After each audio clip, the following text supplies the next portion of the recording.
Ya, kemudian sebelum saya ke Bogor, sambil saya cek di Bogor, Pak Bima Arya sudah siapkah Wali Kota Bogor?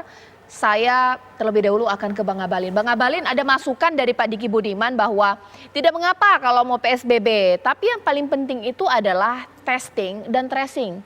Seberapa baik nih Pak, testing dan tracing dari pemerintah pusat? Mbak Caca kan di apa ya? Saya harus mengatakan bahwa di Desember kemarin itu kan kita pernah mencapai 96,35% dari data yang diperoleh oleh pemerintah yang dengan melakukan jumlah testing dan tracing yang dilakukan. Kita harus paham benar bahwa jumlah ini adalah mendekati standar yang ditentukan oleh WHO. Karena begitu maka kita mesti juga tahu bahwa pada prinsipnya testing dan tracing, ya, jadi pelacakan kasus tidak bisa dipisahkan, adalah dua upaya penting yang harus dilakukan secara linear, termasuk di dalamnya adalah treatmentnya untuk perawatan. Dengan begitu maka tentu diperlukan supaya 3T tadi, ya, testing, tracing, dan treatment itu harus dilakukan oleh pemerintah secara masif untuk bisa meningkatkan apa yang kita sebut dengan angka kesembuhan nasional. Capaian testing ini tentu saja merupakan satu komitmen nyata yang dilakukan oleh pemerintah dalam menjaring lebih banyak kasus agar upaya deteksi dini dilakukan demi untuk kesembuhan. Jadi Mbak Caca, 3T ini dilakukan, tentu saja bahwa kita mesti sadar benar bahwa upaya dan langkah-langkah yang dilakukan oleh pemerintah ini kan dalam rangka mendeteksi, mengumpulkan semuanya. Tracing ini, testing ini, itu adalah bagian yang harus kita lakukan terus-menerus. Makanya kalau hari ini kemudian kita tidak bisa juga melakukan satu bentuk langkah dan kultur baru dalam menghadapi masa pandemi, baik itu di PSBB maupun apa yang sekarang hendak dilakukan juga adalah pemberlakuan pembatasan kegiatan masyarakat atau apa kita kenal dengan pembatasan sosial berskala mikro, khusus di Jawa dan Bali ini. Saya kira itu akan menyulitkan bagi kita. Saya kira ini adalah alasan-alasan terpenting yang harus juga menjadi perhatian kita semua, karena masalah ini hadir di tengah-tengah kita dan tentu kita mesti menghadapi ini secara bersama-sama. Gitu. Baik, ditahan dulu Bang Abalin, sekarang saya ke Bogor, sudah ada Wali Kota Bogor yang sudah tersambung. Kang Bima, kalau untuk konteks Bogor sendiri dengan anjuran pemerintah dan keputusan pemerintah PSBB ketat, pemberlakuan di Bogor seperti apa? Yang membedakan cuma 3 hal ya, yang lain saya kira sama. Yang pertama adalah jam operasional mal kembali dimajukan menjadi pukul 19. Kalau tadinya kita longgarkan sampai jam 9. Yang kedua adalah kapasitas restoran, ya kalau tadinya 50% sekarang menjadi 25%. Gitu. Kemudian hal-hal lain ya saya kira biasa-biasa saja, jadi sama saja berlanjutnya ya. Dan kemudian sekolah juga belum bisa tatap muka dan memang sudah kita putuskan bahwa pembelajaran tatap muka kita tunda dulu gitu.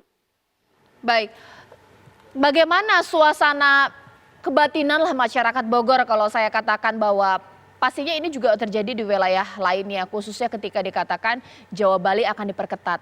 Mengingat tahun 2021 kan besar harapan masyarakat bahwa ya kembali normal lah perekonomian. Ternyata diperketat PSBB. Bagaimana Kang?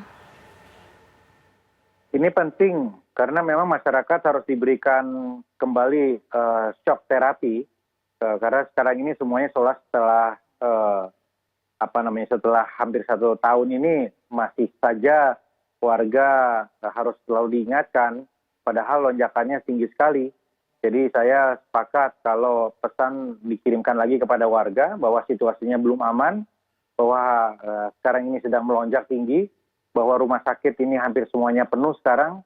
Di Bogor sendiri kita sedang mempercepat untuk pengadaan rumah sakit lapangan gitu. Jadi pentingnya. Cuma yang menjadi persoalan selalu dari awal adalah law enforcement-nya, mengawasinya bagaimana.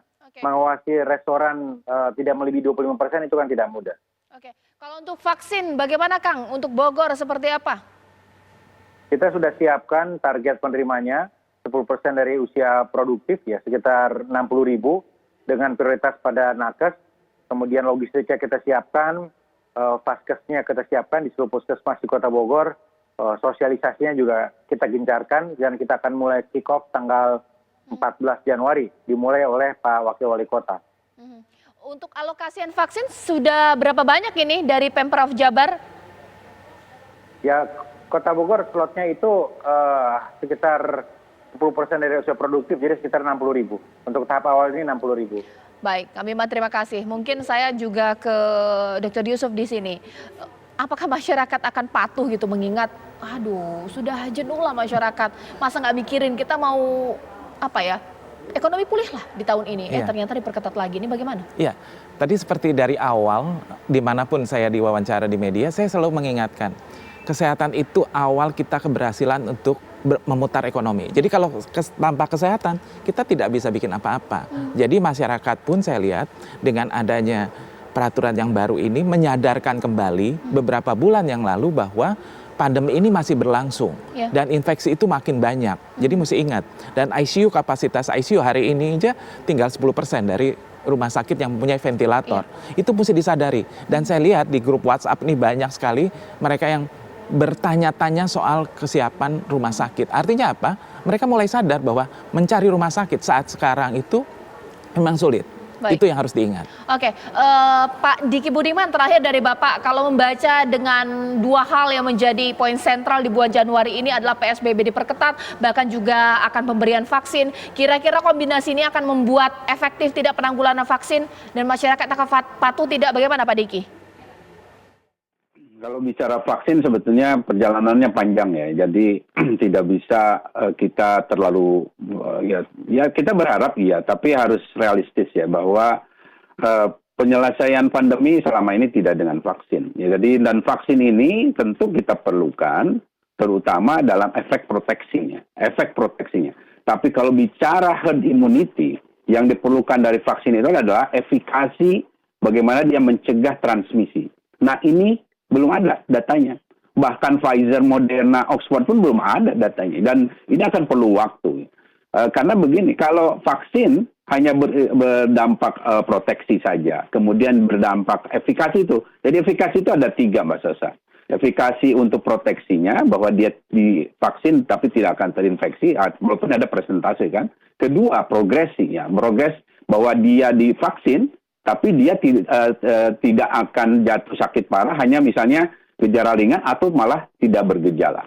Nah, yang ketiga ini yang sulit. Hasilnya ini akan cukup butuh waktu lama, yaitu vaksin efikasi bagaimana dia bisa mencegah penularan. Ketika dia terinfeksi, dia bisa nggak mencegah penularan. Nah, inilah yang terutama berkaitan dengan herd immunity itu efikasi untuk mencegah penularan. Kalau tidak ada efikasi mencegah penularan, tidak ada yang disebut herd immunity. Ini yang harus dipahami ya. Jadi perjalanan herd immunity akan sangat panjang karena saya akan amati terus setiap produk vaksin ini bagaimana datanya, dan sampai saat ini sekali lagi belum ada data itu. Sehingga itulah sebabnya kenapa melakukan program vaksinasi ya tidak bisa meninggalkan 3T, tidak bisa meninggalkan saat ini saya menyarankan 5M ya, karena mobilitas dan juga keramaian ini akan sangat berpengaruh, berdampak buruk, dan ini terlihat saat ini sudah kita rasakan akibat pilkada, demo. Nanti Pak Yusuf bisa tambahkan mungkin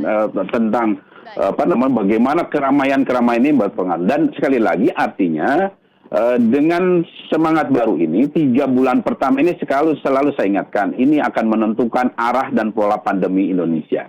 Dan sedikit saja Mbak Sasa, karena tadi Pak Gubernur mengeluarkan satu ide yang sebetulnya ini yang harus dilakukan ya, ini ide bagus sekali, dan yaitu rumah sakit, puskesmas. Kebetulan ada Kang Bima juga, Kang Bima ada di Bogor. Jadi puskesmas ini adalah fundamental kita ya dalam pelayanan primer, dan di banyak negara adanya klinik demam ini membantu sekali untuk mengurangi terutama beban ke fasilitas kesehatan, rumah sakit dan sebagainya. Termasuk juga mendeteksi secara dini potensi-potensi adanya orang yang suspek ini, sehingga mereka langsung diisolasi dan karantina.